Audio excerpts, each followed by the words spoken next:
신명기 28장 7절에서 14절 우리 같이 합독하겠습니다. 시작. 여호와께서 너를 대적하기 위해 일어난 적군들을 내 앞에서 패하게 하시리라. 그들이 한 길로 너를 치러 들어왔으나 내 앞에서 7길로 도망하리라. 여호와께서 명령하사 내 창고와 내 손으로 하는 모든 일에 복을 내리시고 내 하나님 여호와께서 내게 주시는 땅에서 내게 복을 주실 것이며 여호와께서 내게 맹세하신 대로 너를 세워 자기의 성민이 되게 하시리니 이는 내가 내 하나님 여호와의 명령을 지켜 그 길로 행할 것임이니라. 땅의 모든 백성이 여호와의 이름이 너를 위하여 불리는 것을 보고 너를 두려워하리라. 여호와께서 내게 주리라고 내 조상들에게 맹세하신 땅에서 내게 복을 주사 내 몸의 소생과 가축의 새끼와 토지의 소산을 많게 하시며 여호와께서 너를 위하여 하늘의 아름다운 보고를 여시사 내 땅에 때를 따라 비를 내리시고 내 손으로 하는 모든 일에 복을 주시리니 내가 많은 민족에게 구워줄지라도 너는 꾸이지 아니할 것이요 여호와께서 너를 머리가 되고 꼬리가 되지 않게 하시며 위에만 있고 아래에 있지 않게 하시리니 오직 너는 내가 오늘 내게 명령하는 내 하나님 여호와의 명령을 듣고 지켜 행하며 내가 오늘 너희에게 명령하는 그 말씀을 따라 좌로나 우로나 치우치지 아니하고 다른 신을 따라 섬기지 아니하면 이와 같으리라. 아멘. 잠깐 기도하겠습니다. 하나님, 이 시간 저희들이 말씀을 듣겠습니다. 성령 하나님 이곳에 오셔서 우리 어린 생명에서부터 장래에 이르기까지 깨달을 수 있는 총명함을 주옵시고 이 진리가 우리 영혼 깊이 심겨져 우리 영혼이 변화되고 우리 삶이 변화되는 놀라운 역사가 일어나게 하여 주시옵소서. 설교자를 성령의 장중에 붙이시기를 간절히 비오며 예수 이름으로 기도하옵나이다. 아멘.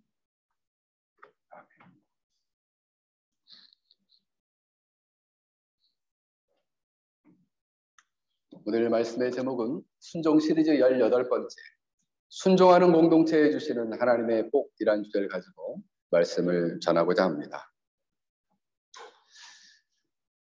오늘 신명기 13장 오늘 신명기 28장 13절 하반절에 보면 오늘 본문 가운데 오직 너는 내가 오늘 내게 명령하는 내 여호와 내 하나님 여호와의 명령을 듣고 지켜 행하며 라고 말씀하고 있습니다. 결국 이것은 하나님의 명령, 하나님의 뜻에 하나님 말씀에 순종하면 이와 같은 공동체의 복을 주시겠다는 거죠. 우리가 지난주에는 각 개인에게 베푸시는 하나님의 복에 대해서 우리가 배웠죠. 그래서 하나님께서 때를 가리지 않고 그리고 또한 우리의 상황을 가리지 않고 환경을 가리지 않고 우리의 모든 소산에 열매에 복을 주시겠다 말씀하셨습니다. 오늘 본문에 보면 순종이라는 단어는 우리가 계속해서 말씀했던 것과 마찬가지로 이 순종하다라는 단어는 휘파코라는 단어가 쓰였는데 이게 면밀한 의미에서 보면 세 가지의 의미가 있어요. 순종하다, 이해하다, 깨닫다. 이해하고 깨닫는 것도 포함되어 있어요. 하나님께 복종과 사랑의 마음을 가지고 또 겸손하게 낮은 자세로 자신의 마음을 기울여 듣고 하나님의 말씀과 그 뜻을 자신의 생각과 삶을 그 뜻에 부합시키는 것, 이것이 순종이다라고 말씀을 드렸습니다. 그래서 이 순종에는 몇 가지 단계가 있습니다. 첫 번째 단계는 겸손하게 무릎을 꿇고 하나님의 말씀을 듣는 단계입니다. 뭔가 말씀을 들어야지 그 말씀대로 할 거 아니에요. 그렇잖아요? 겸손하고 낮아진 마음이 필요해요. 또 하나님을 향한 사랑의 마음이 필요해요. 그래서 귀를 이렇게 활짝 열고 말씀을 잘 듣는 것이 필요하다라는 사실이죠. 신해사 언약은 출애굽기 19장 5절 6절에 나오는데 그 5절에 보면 너희가 내 말을 잘 듣고 내 언약을 잘 지키면, 그러니까 내 말을 잘 듣고, 여기서 내 말을 잘 듣고라는 단어가 쉐마, 샤마라는 단어가 쓰였어요. 귀와 마음을 열어서 그 말을 듣는다라는 의미입니다. 그러니까 이 듣는다는 의미는 하나님의 뜻을 명확히 깨닫고 이해한다는 의미예요.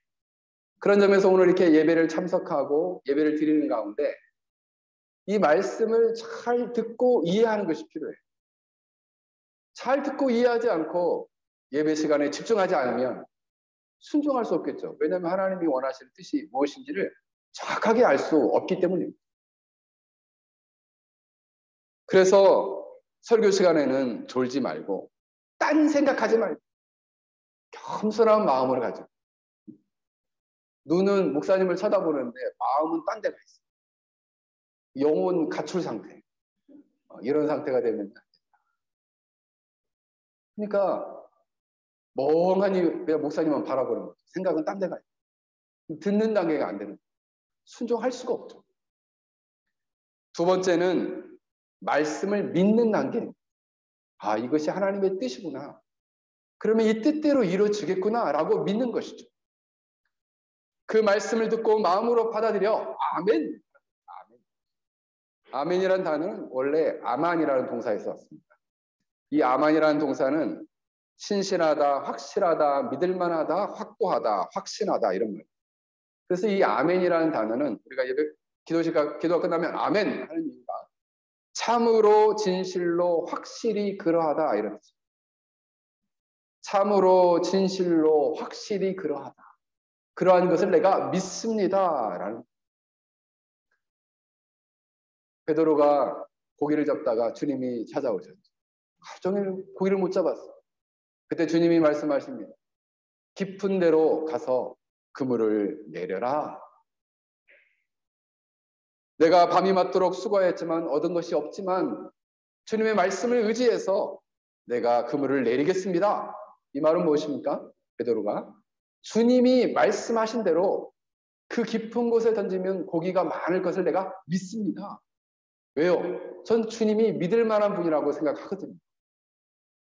믿는 단계. 이게 순종의 두 번째 단계예요. 이 믿음의 순종이 있을 때에 비로소 역사가 일어나게 됩니다. 세 번째는 이것을 믿고 그 믿음대로 실행하는 단계입니다.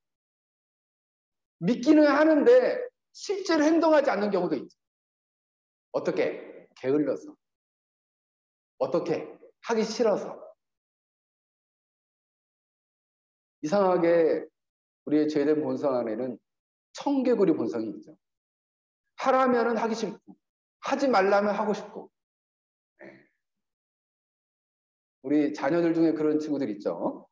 엄마가 하지 말라는 거 꼭 하고 싶어해. 자꾸 쳐다보는데 누가 그런지. 하지 말라고 하면 꼭 하고 싶고 하라고 하면 안 하고 싶고. 그죠? 음식도 엄마가 건강 생각해서 이거 먹으면 너 건강해져. 이거 먹어. 그럼 그것도 먹기 싫죠. 그죠? 엄마가 먹으라 하면 먹기 싫어. 엄마가 먹지 말라는 거 달고 막 이런 거 있잖아요. 그런 건 또 좋아. 그런데 세 번째 단계는 주님의 뜻에 자신을 맡기고 믿음대로 따르고 실행하는 거예요. 그래서 베이커라는 학자는 순종이란 주님께서 돌담을 뛰어 넘어가라 명령하신 대로 그대로 하는 것이다. 뛰어넘는 것은 그 돌담을 향해서 뛰어가는 것은 내가 하는 것이고 넘게 하는 것은 하나님이 하신다. 이렇게 말을 했습니다. 깊은 데로 가서 그물을 던져라 라고 했을 때 베드로가 주님 그 깊은 데에 고기가 많은 것을 내가 믿습니다. 믿는데 하기 싫어요. 이게 아니라 믿습니다 하고 그 말씀대로 가서 깊은 데에 가서 그물을 확 던지는 거죠. 실제로 그때 어떤 일이 일어났을까요? 누가복음 5장 6절에 보면 5절에 보면 말씀을 의지하여 내가 그물을 내리라 하고 그렇게 하니 고기 잡은 것 힘이 많아 그물이 찢어지는지라.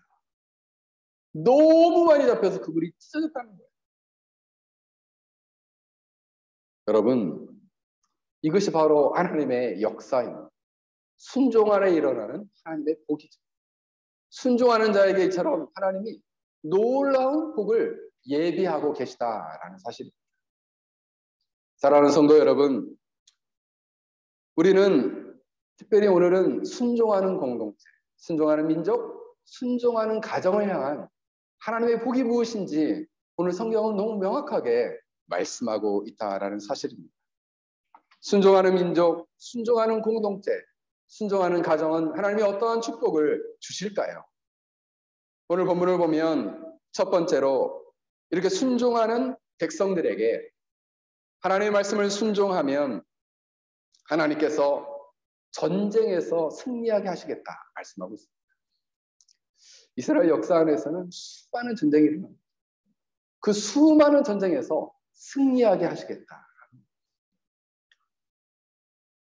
오늘 본문을 보면은 이 전쟁은 이미 일어난 일일 수도 있고 만약 일어나지 않은 일이라면 아는 전쟁이라면 그 전쟁을 미리 방비해 주시겠다.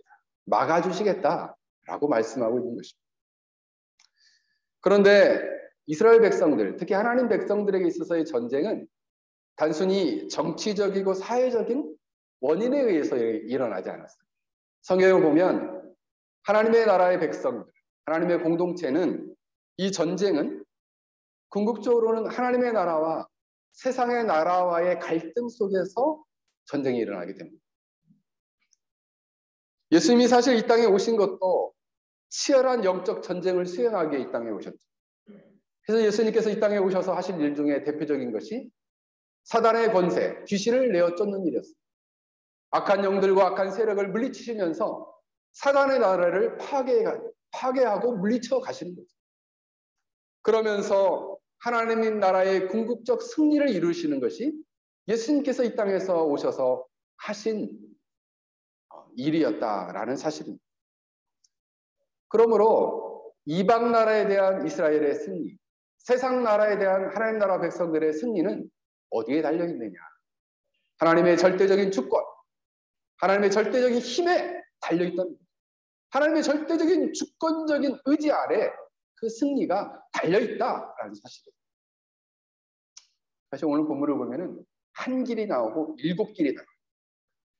그러니까 이 군인들이 한 길로 왔다는 얘기는 매우 단합된 힘을 가지고 그냥 이 사람들이 단합된 힘을 가지고 빠른 시간 안에 일사불란하게 이스라엘을 쳐들어왔다는 거죠. 그 모습 자체가 얼마나 위협적입니까? 그렇잖아요? 일사불란하게 쳐들어온 거예요. 힘을 집중해가지고. 그들이 그렇게 쳐들어왔으나 하나님이 그들을 보호하시고 지키시면 7길로 도망갈 것이다. 산산이 흩어질 것이다. 이런 말. 그러니까 무기력하게 뿔뿔이 흩어져서 도망치는 모습을 보여주고 있습니다.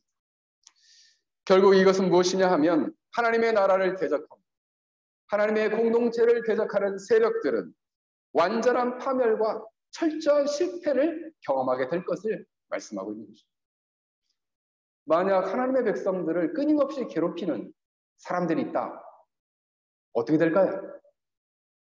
여러분, 특히 하나님의 신실한 백성들이나 자녀들, 또 하나님의 종들을 매우 고의적으로 그리고 집요하게 고통을 주는 사람들이 있어요.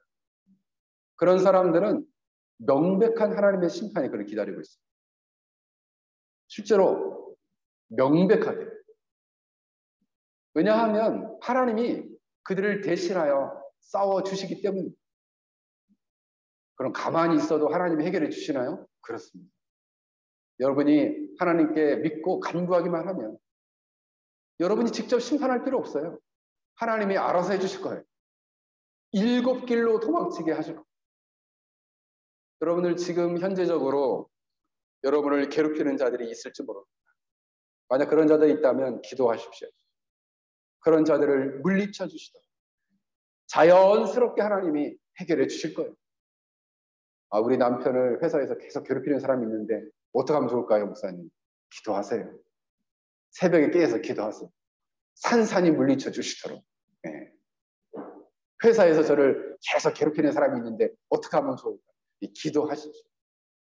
기도하면 하나님이 대신 해결해 주십니다. 멀리 정금 보내주고 아니면 회사에서 잘리게 하든지. 이스라엘 역사에도 보면은 이스라엘 역사에 남유다가 아주 유명한 왕입니다. 그 이름은 히스기야 왕. 근데 그때 당시에 지금 마치 러시아처럼 미국처럼 매우 강대한 제국이 하나 있었어요. 그 제국은 아수르라고도 하고 아시리아라고도 하는데 거기에 산헤립 왕이 있었습니다. 이 왕은 싸움을 매우 즐기는 왕이었어요. 그래서 이 이스라엘을 쳐들어왔습니다. 근데 이스라엘을 쳐들어와서 예루살렘 전역을 완전히 포위를 했죠. 그러면서 포위하니까 히스기야 왕이 군대 장관들하고 그 다음에 백성들을 다 불러 모았어요. 그리고 이 히스기야 왕이 그들을 권면했습니다. 사랑하는 이스라엘 백성들아, 너희는 마음을 담대히 하고 두려워하지 말아라. 놀라워하지 말아라. 저들과 함께하는 자들은 육신의 팔이요, 우리와 함께 하시는 이는 우리의 하나님이시다. 하나님이 우리를 도우시고 우리를 대신하여 싸워주실 것이다. 너희는 염려하지 말아라. 이렇게 얘기했어요. 그 말이 끝나자마자 산헤립 왕이 딱 나왔습니다. 그리고 또 외치기 시작했어요. 뭐라고 얘기냐면 너희들은 히스기야 왕한테 속지 말라. 우리나라가 수많은 민족과 나라를 정복해 왔는데 그 어떤 나라 어떤 백성도 그들이 믿는 신들이 자기 백성들을 구하지 못해요. 그러니 하물며 너희 하나님이 우리의 손에서 너희를 구하겠느냐? 라고 조롱했어요. 그리고 하나님과 그의 종 히스기야를 비방했어요. 직접적으로. 너희 하나님이 너희를 내 손에서 건지겠느냐? 그러면서 하는 얘기가 모든 나라의 신들이 그들의 백성을 내 손에서 구원하지 못한 것 같이 히스기야의 신들도 그의 백성을 내 손에서 구원하지 못할 것이다. 이 말을 듣자 백성들이 괴로웠다. 이렇게 성경에 나옵니다. 두려운 거죠. 그리고 괴로워했어요. 이때 히스기야가 이사야 선지자와 함께 하나님 앞에 나가서 옷을 찢으면서 하늘에 부르짖으며 기도합니다. 이때 하나님께서 그 즉시 한 천사를 보내 그날 밤에 아수르 왕 진영의 모든 큰 용사와 대장과 지휘관을 천사를 보내서 멸하셨어요. 그 숫자가 18만 5천 명이었어요. 역사 이래로 이게 두 번 일어납니다. 이런 일이. 이스라엘 역사는 두 번 일어나 18만 명 이상을 하룻밤에 죽이는 일. 누가? 천사가. 이스라엘은 안 싸웠어요. 나가서 칼 들고 싸우질 않았어요. 그러자마자 이 아수르 왕은 성경에 보면 얼굴낯이 뜨거워져 그의 고국으로 돌아갔으나 그의 신전 앞에서 그의 소생들을, 그의 두 아들에게 죽임을 당했다. 이렇게. 왜요? 하나님이 직접적으로 그들을 대신하여 싸우시고 심판하신 장면을 보여줘요. 일거에 히스기야와 이사야 선지자가 딱 기도 한번 했어요. 그게 바로 하나님께서 하나님 백성들과 공동체를 위해 싸워주시는 장면입니다. 사랑하는 성도 여러분, 하나님의 나라의 백성들은 끊임없이 공격을 당하고 어려움과 그리고 대적하는 대적들이 있다라는 사실이에요. 이때 여러분은 두려워하지 말아야 합니다. 여러분은 흔들리지 말아야 합니다. 요동치지 말아야 합니다. 하나님이 우리를 대신하여 싸워주실 것이고 저들은 일곱 길로 흩어질 것이다 라는 믿음을 가지시기를 주의 이름으로 간절히 축원합니다. 그렇습니다.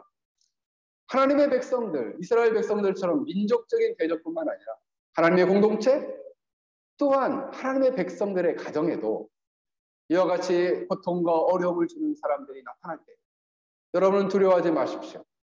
그리고 하나님께 기도하십시오. 하나님께서 저들을 일곱 길로 흩어져 도망가도록 역사해 주시도록 기도하는 여러분들이 되시기를 주의 이름으로 간절히 축원합니다. 두 번째로 이렇게 순종하는 공동체에 주시는 하나님의 축복 두 번째는 땅의 모든 농사와 외국과의 무역에서 복을 받고 민족 자손의 번영과 가축의 새끼와 땅의 열매, 물질적인 풍요로운 복을 주시겠다. 결국 이것도 그 공동체의 경제적인 축복을 주시겠다라고 말씀하고 있습니다. 8절에 보면 여호와께서 명령하사 내 창고와 내 손으로 하는 모든 일에 복을 내리시고 내 하나님 여호와께서 내게 주시는 땅에서 내게 복을 주실 것이며 11절에 보면 여호와께서 내게 주리라 내 조상에게 맹세하신 땅에서 내게 복을 주사 내 몸의 소산과 가축의 새끼와 토지의 소산을 많게 하시며 여기에 놀라운 구절이 나옵니다. 성경에 딱 한 구절 나와요. 여호와께서 너를 위하여 하늘의 아름다운 보고 아름다운 보물 창고를 열어서 내 땅에 때를 따라 비를 내리시고 내 손으로 하는 모든 일에 복을 주시리니 내가 많은 민족을 구워줄지라도 너는 꾸이지 아니할 것이요. 정말 아름다운 구절입니다. 정말 복된 구절이에요. 집에 가서 여러분 이 구절만 한 10번 읽어보세요. 아름다운 보고를 하늘의 아름다운 보고를 여셔서 이 보물 창고를 열어서 부어주시겠다. 이거 얼마나 아름다운 장면입니까? 여러분 근데 이 본문을 보면 8절에 이 복을 여호와께서 명령하사 이런 말씀입니다. 하나님이 복을 명령하십니다. 복을 주시겠다고. 누구한테? 순종하는 공동체. 복을 명령하시겠다는 거예요. 여기에서 저는 굉장히 위로를 받았습니다. 하나님이 복을 명하시는구나. 명령하신 복을 누가 막겠습니까? 못 막아요. 복 주시기로 작정한 사람은 못 막는다고 내가 지난주에 말씀하셨잖아요. 하나님이 복을 주시기로 작정한 사람은 못 말려요. 누가 말리겠어요, 이거를?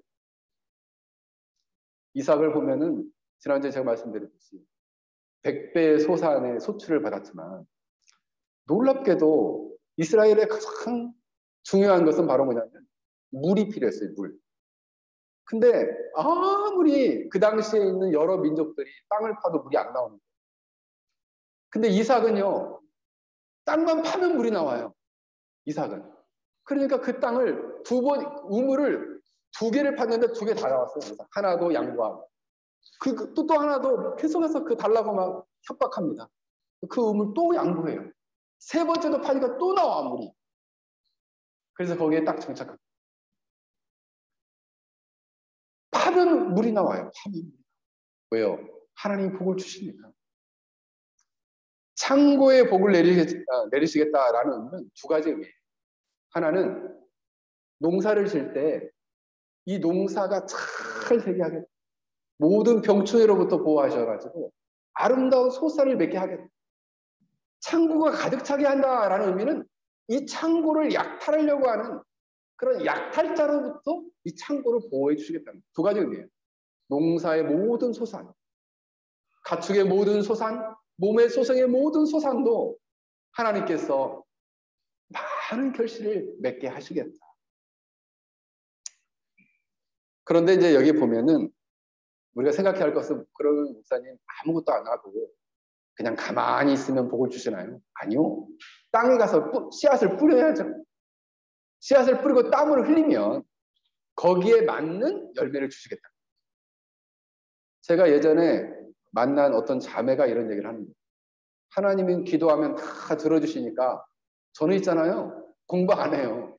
그리고 시험 전날에 기도한다는 거예요. 그래서 어떻게 기도하냐 그랬더니 시험 문제와 답안지가 꿈속에 보이죠.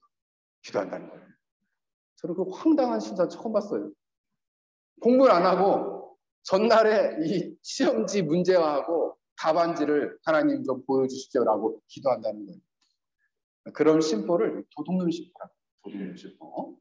성경에는 그렇게 말하지 않고 씨앗을 뿌리면 땀을 흘리면 하나님이 거기에 합당한 열매를 맺게 하시겠다라고 말씀하고 있어요. 그런데 한 번만 그래 애따 먹어라 하고 한 번만 복을 주시는 게 아니라 계속적으로 복을 주시겠다. 성경이 이렇게 말씀하고 있어요. 계속적인 축복. 그런데 우리가 생각해야 할 것은 뭐냐면 이 열매가 우리 집 사람들만 겨우 입에 풀칠할 정도만 주셨네요. 가 아니라 다른 사람을 구워줄 정도로 넘치도록 주시겠다. 곡간에서 인신 난다고. 그죠? 곡간이 넘치게 해가지고 다음 사람에게 막 꾸이지 않고 구워줄 정도로 넘치게 복을 주시겠다. 할렐루야. 네. 여러분들이 이런 복을 받기를 주의 이름으로 간절히 축원합니다. 순종할 때 이런 복을 주시겠다는 거예요. 그러면 목사님, 왜 하나님은 하나님 백성들에게 이런 복을 주실까요? 하나님 백성, 순종하는 백성들의 행복을 위해서 하나님이 이러한 복을 주십니다. 경제적으로 너무 힘들어도 하나님 백성들이 고통당할 수 있잖아요. 그래서 여러분들이 이렇게 기도하십시오. 하나님, 현재까지는 우리가 집안이 경제적으로 좀 어려움이 있는데 좀 경제적 어려움, 이 근심 걱정을 떨치면서 하나님께만 집중하며 살아갈 수 있는 복을 좀 주십시오. 라고 기도하십시오. 그러면 하나님이 여러분의 인생 속에서 어느 시점에는 경제적인 문제를 가지고 기도하지 않아도 채우시는 복을 하나님이 주실 것이라 믿습니다. 저는 그런 확신이 있어요. 저는 제가 뭐 집을 사놓은 것도 없고 땅을 사놓은 데도 없지만은 월세집에 살지만은 하나님께서 경제적인 문제로 고통을 받으리라고 저는 한 번도 생각해 본 적이 없어요. 우리 교회가 이렇게 개척하고 나서도 항상 풍성하게 하나님 경제적으로 축복해 주셨어요. 왜냐? 하나님이 복을 주시기로 하면 그런 복을 주시겠다라는 것입니다. 근데 여기 보면 하늘의 보고라는 의미는 히브리 사람들 안에는 1층 천, 2층 천, 3층 천이 있었어요. 근데 그 3층 천 안에는 커다란 하나님의 창고가 있는데 그 창고를 열어서 복을 주신다라는 생각을 갖고 있었어요. 근데 그 창고에는 뭐가 보관되어 있냐면은 거대한 양의 물이 보관되어 있다고 이스라엘 백성은 생각했어요. 그래서 하늘의 보고를 열면 오늘 성경의 말씀처럼 비가 내리고 물이 이 메마른 땅에 쏟아 부어질 거라고 생각했어요. 원래 이것은 성경적인 창조론과 아주 일치해요. 그래서 하늘의 위의 물과 땅의 아래의 물을 나누고 그 사이를 궁창이나 말하고 하늘이라 칭했다. 창세기 이렇게 나와요. 그러면 하늘 위에 있는 물들은 언제 다 쏟아졌나요? 노아의 홍수 때 다 쏟아지죠. 그러니까 이스라엘 백성 안에는 저 3층 천 안에는 하늘 보고가 있고 거기에는 물이 가득 차 있는데 때를 따라 성경에 보면 때를 따라 비를 주셨다 이렇게 말씀하고 있어요. 그래서 이스라엘 백성들이 이른 비는 씨앗을 뿌릴 때 꼭 물이 필요한 거예요. 그래서 씨앗을 뿌릴 때 이른 비를 주시고 또 나중에 이 알곡이 아주 실하게 맺을 때 그때는 늦은 비가 필요한 거예요. 때를 따라 늦은 비를 주셔서 이 소산을 풍성하게 하셨다라는 거예요. 이게 오늘 성경에서 이 내용을 매우 자세하고 섬세하게 표현하고 있는 장면입니다. 그래서 하나님께서는 때를 따라 이처럼 놀라운 경제적 축복을 주셔서 이 이스라엘 민족이 다른 민족에게 구워줄지언정 꾸이지 않을 수 있는 민족으로 세워주시겠다. 하나님께 순종하는 공동체, 하나님께 순종하는 가정은 이처럼 다른 사람을 구워줄지언정 꾸이지 않을 수 있는 풍성한 경제적 축복을 주시겠다라고 말씀하고 있는 거죠. 그런데 목사님 왜 우리 집은 안 주시나요? 달라고 기도해봤어요? 하나님 말씀대로 이렇게 순종해봤어요? 순종하면 주신다니까요. 오히려 돈을 쫓아가면 돈은 도망가요. 왜요? 돈을 쫓아가면 하나님 뜻을 불순종하게 되죠. 불순종하니 하나님 복을 주실 턱이 없죠. 네. 복을 주시려다가도 걷어가 버리시죠. 왜? 불순종하니까. 그런데 하나님의 뜻을 따라서 열심히 순종하며 살아가면 복은 따라온다니까요. 하나님이 복을 주신다고 오늘 성경은 말씀하시잖아요. 오늘 본문의 말씀 여러분 믿으십니까? 아유, 목사님, 성경 말씀이잖아요. 옛날에 일어났던 일이잖아요. 아니, 하나님은 과거나 현재나 미래나 동일하신 분이세요. 지금도 우리의 삶 가운데, 우리의 가정 가운데, 우리의 공동체 가운데 동일하게 역사하신다는 것을 여러분 믿으시길 바랍니다. 어느 성도분이 많은 돈을 들여가지고 식당을 차렸습니다. 그래서 인테리어도 정말 멋있게 하고 아주 유명한 셰프 밑에 가가지고 음식 만드는 법도 배우고, 그리고 이제 인테리어도 예쁘게 하고, 그래서 이제 가게를 탁 열었어요. 근데 이상하게 이제 생각했죠. 야, 이제 좀 내가 돈 좀 제대로 벌어봐야지, 이렇게 생각을 했다는 거예요. 이제 한번 돈 좀 벌어보자. 근데 이상하게 사람들이 안 오는 거예요. 왔다가도 한 번만 오고 그냥 가버리고. 그래가지고 너무 마음이 답답해가지고, 제가 예전에 아셨던 분이 그 유명한, 그러니까 한국에 매우 큰 식당 위탁하는 그런 기업에서 임원으로 계셨는데, 그분 얘기로는 이 산하에 있는 식당들이 그냥 돈을 갖다가 평균적으로 이 가게를 유지만 하려면은 점심시간에 세 바퀴 정도 돌아야 된다. 테이블을 한 10개를 갖다 놓으면 이게 3바퀴를 돌아야 된다. 돈을 벌려면 5바퀴 이상은 돌아야 됩니다. 그러니까 식당이 사실 성공하는 게 굉장히 어려운 일이래요. 한국 사람은 식당을 매우 쉽게 생각한대요. 근데 성공하기가 굉장히 어렵답니다. 그러니까 이분이 너무 답답해서 하나님을 찾아가지 않고 이상하게 목사님을 찾아갔다. 그래서 목사님한테, 목사님 큰일 났습니다. 제가 이렇게 요리 자격증도 따고 유명한 셰프 밑에 가서 열심히 배워가지고 이렇게 요리를 해가지고 장사를 하려고 하는데 너무 손님이 없습니다. 목사님 어떻게 하면 좋을까요? 그랬더니 그 목사님은 그 얘기를 가만히 듣더니 다른 얘기를 안 하시고, 성도님 성경 많이 읽으십시오. 말씀 속에 축복이 있고 해답이 있습니다. 이렇게 얘기했다는 거예요. 저는 저한테 왔으면은 기도 열심히 하라고 했을 텐데 이 목사님은 말씀을 열심히 읽으라고 했죠. 아니, 이상하게 이 목사님은 음식을 연구해가지고 더 맛있는 메뉴를 개발하라고 말하지 않고 왜 성경만 읽으라고 할까? 그래서 이분이 그래, 목사님 말씀대로 한번 순종하고 성경을 한번 열심히 읽어보자 하고 이제 그날부터 그냥 장사는 어차피 안 되니까 성경을 펴놓고 열심히 성경을 읽었답니다. 읽고 읽다 보니까 성경을 통해서 하나님의 뜻을 깨닫게 됩니다. 내가 이렇게 식당을 차린 것은 내가 돈 많이 벌어서 우리 집이 이렇게 잘 먹고 잘 살라고 식당을 차린 것이 아니라 하나님 영광을 위해서, 하나님 나라를 위해서 이 사업을 해야겠구나 라는 생각을 하나님이 주셨다는 거예요. 그래서 이제는 돈벌이가 아니라 이 식당에 찾아온 사람들에게 그들을 섬기고 봉사하고 사랑을 베풀고 친절을 베풀어서 하나님의 영광을 돌려야 되겠다, 이런 마음을 새롭게 가졌다는 거예요. 그런 마음을 가지고 생각이 바뀌니까 이제는 오는 사람들이 나의 돈벌이구나, 돈이구나 이렇게 손님을 보는 게 아니라 내가 섬겨야 할 영혼이구나, 내가 사랑을 베풀어야 할 사람들이구나 라는 마음을 가지고 자기의 가족처럼, 자기의 자녀처럼, 자기의 친구처럼, 친지처럼 한 사람 한 사람 손님을 정성껏 섬기고 그리고 음식을 드렸다라는 거예요.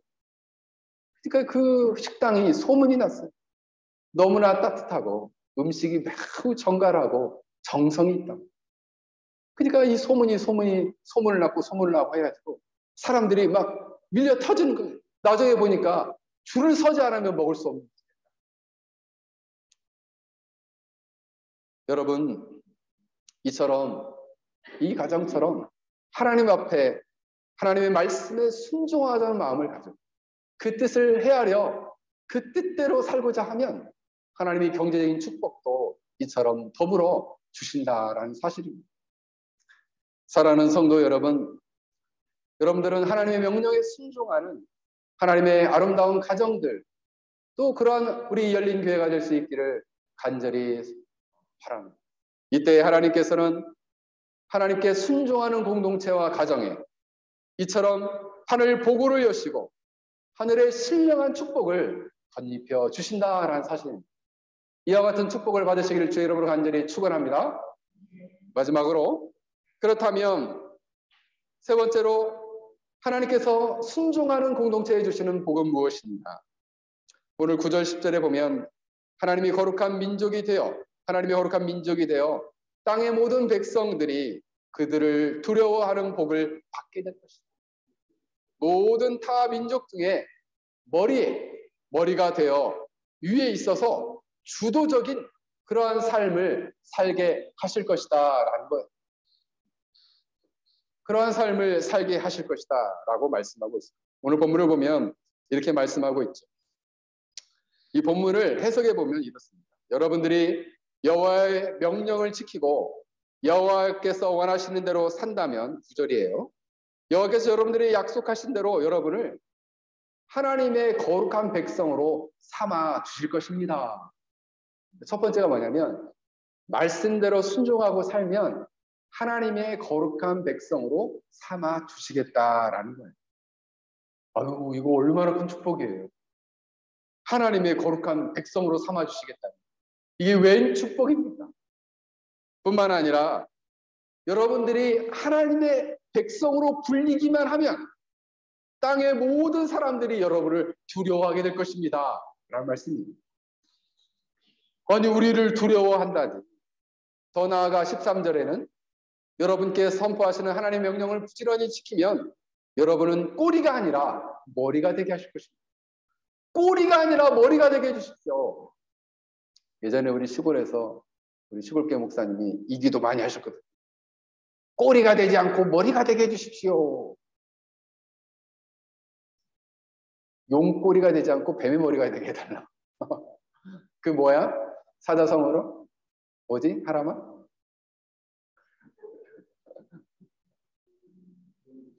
용두삼이라고 하나요? 용의 머리가 되고 뱀의 꼬리가 되지 않게 해달라.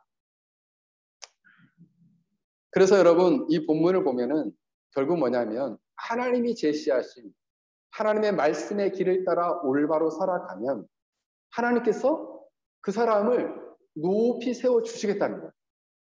사실 하나님의 길이라는 것은 하나님의 말씀대로 걸어가는 길이요, 하나님의 성품을 반영하는 삶입니다. 하나님의 거룩하고 온전한 성품을 반영하는 삶입니다. 그래서 한 사람 한 사람들을, 모든 사람에게 그 사람이 거룩한 하나님 나라의 백성이에요. 제사장 나라로서의 나라 백성으로서의 삶을 보여줌으로써 많은 사람들을 하나님께로 인도하는 것이죠. 출애굽기 19장 6절에 보면 친해산 언약 두 번째 중에 보면 이런 말씀이 있어요. 내가 너희가 내게 대하여 제사장 나라가 되며 거룩한 백성이 되리라 라고 할 때, 사실 이 너희는 나의 소유가 되고 제사장 나라가 되고 거룩한 백성이 된다라고 할 때, 소유가 된다는 말은 보배로운 존재가 될 것이다. 또 하나가 뭐냐면 제사장 나라가 된다라는 의미는, 원래 이 제사장 나라라는 의미는 이런 거예요.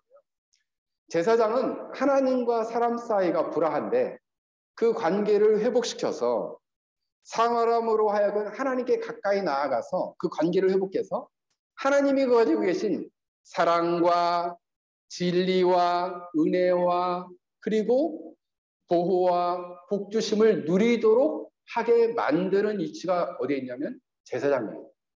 제사장 나라가 되게 한다는 것은 이 공동체가 모든 주위에 있는 민족들을 하나님께로 가까이 나오게 해서 그들 역시도 하나님의 복을 받으며 하나님의 사랑과 진리와 보호하심과 복주심을 누리도록 살도록 하는 역할을 이스라엘 나라가 해라, 이런 겁니다. 그러면 오늘날 이러한 이스라엘의, 구약의 이스라엘의 이런 민족적인 사명은 오늘날 이 신약교회, 이 교회 공동체에게도 동일하게 주어져 있습니다. 하나님을 믿는 하나님의 거룩한 백성들이 주위에 죽어가는 많은 사람들을 한 사람 한 사람 주께로 인도하여 그들 역시도 하나님과 올바른 관계를 맺고 하나님께서 주시는 하늘의 신령한 복과 사랑과 은혜와 진리와 이러한 보호하심과 복주심을 누리도록 그들 역시도 우리와 함께 한 무리가 되어 이러한 복을 누리도록 하는 제사장 왕 같은 제사장적인 사명을 우리에게도 동일하게 주셨다라는 사실이에요. 어떻게 함으로써? 하나님 말씀에 순종함으로써. 그래서 여러분, 우리가 여호와의 그 이름으로 불려진 하나님 나라의 백성이요, 여호와의 백성이라고 불려지게 되면 주의 많은 사람들이 그를 두려워하게 될 것입니다. 주의 많은 민족들이 그를 두려워하게 될 것입니다. 왜 두려워하는가? 하나님이 저 사람은 특별히 보호하는 사람이야. 하나님은 저 사람을 특별히 함께하는 사람이야. 괜히 건드렸다가는 큰일 나 라고 생각하게 만든다는 거예요. 무슨 말인지 아시죠? 그래서 그들을 두려워하게 만든 것입니다. 여러분, 하나님이 함께하는 사람에게는 권위가 있어요. 왜요? 괜히 이 사람 잘못 건드렸다가는 하나님께 벌 받을까라는 두려움이 있거든요.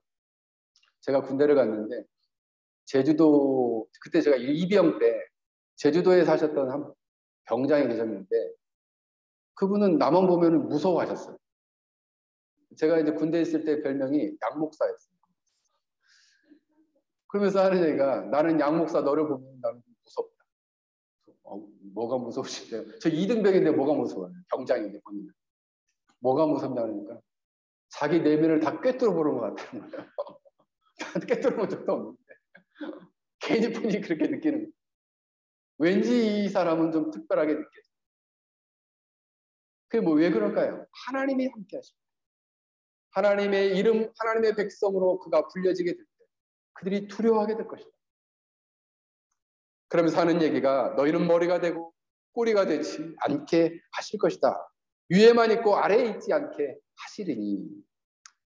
이 원래 원문에 보면은, 이 본문을 보면 계속해서 위로 올라갈 것이다. 머물러 있지 않고 계속해서 위로 올라갈 것이다 라고 말씀하고 있어요. 사실 이 말씀은 단순히 높은 지혜의 축복을 받게 될 것이다 라는 의미라기보다는 하나님 나라 백성들이 하나님 명령대로 살면 놀랍게도 더 지속적으로 거룩해지고 그를 통해서 하나님 나라가 점점점 확장되고 성장될 것이다 라는 의미예요. 그런 면에 있어서 진정한 명예와 존귀하심은 무엇인가? 진정한 명예는 뭘까를 한번 생각해 봅니다. 머리가 된다는 의미는 결국 진정한 명예와 존귀함을 얻게 된다는 의미입니다. 꼬리가 된다는 의미는 부끄러움과 비참한 상태에 놓이게 될 것이라는 의미입니다. 우리가 하나님의 명령에 순종하게 되면 우리가 머리가 된다는 것은 결국 우리가 존귀하게 되고 진정한 명예를 얻게 된다는 거예요. 어떤 명예? 하나님의 자녀와 백성으로서의 거룩한 인격과 거룩한 삶으로서 진정한, 당신은 진정한 하나님의 나라의 백성입니다 라는 명예로움을 얻게 될 것이라. 단순히 그럼 예수님만 믿고 말씀만 순종하면 사회적으로 높은 지위에 오르겠네요 라는 의미가. 하나님 명령에 순종하면 더욱더 거룩해지고 하나님 나라의 성장을 이루는 일에 기여하는 인생을 살게 된다는 거죠. 그게 진정한 명예예요. 저는 제가 만나는 우리 우리 동료 선교사님들이 멀리 어려운 지역에서 혼자 외롭게 살아가는 분이 있어요. 그래서 제가 그분 만날 때마다 얘기합니다. 우리 선교사님은, 선교사님이라고 부르는 것도 싫어해요.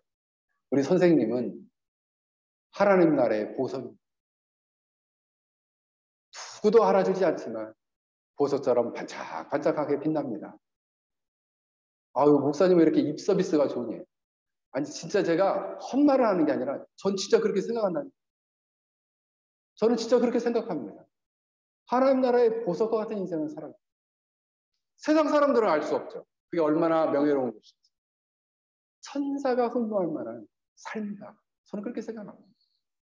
사랑하는 성도 여러분, 만약 여러분들이 이처럼 하나님의 거룩한 말씀과 진리를 따라서 그 말씀대로 살아간다면 한 사람 한 사람이 하나님의 아름다운 형상으로 변화되어져 갈 것이고 그의 인격도 하나님의 형상을 닮아갈 것이고 그의 삶도 하나님이 기뻐하시는 뜻에 부합하는 삶을 살아가게 될 때에 진정한 명예로움을 얻게 될 것이다. 그가 진정으로 존귀한 자가 될 것이다 라고 말씀하고 있는 것입니다.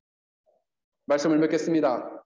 신명기 28장 14절에 보면 오늘 성경이 이렇게 말씀합니다. 내가 오늘 너희에게 명령하는 그 말씀을 떠나 좌로나 우로나 치우치지 아니하고 다른 신을 따라 섬기지 아니하면 이와 같으리라. 이와 같으리란 말은 이와 같은 복을 받을 것이다.